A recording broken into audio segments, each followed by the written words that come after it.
Assalamualaikum, selamat pagi, salam sejahtera, salam kenal. Fidaus dari Kedah. Hari ni Fidaus menjaga dekat ekor nasi kat bawah pokok. Macam-macam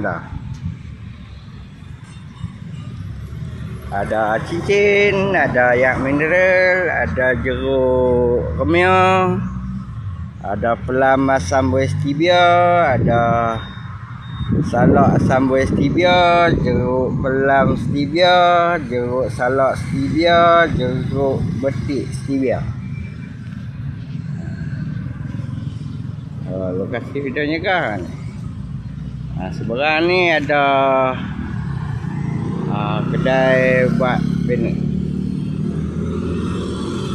Banner stiker, situ ada Bank Islam. Ni 99. Ada Ekono kat Simpang 3.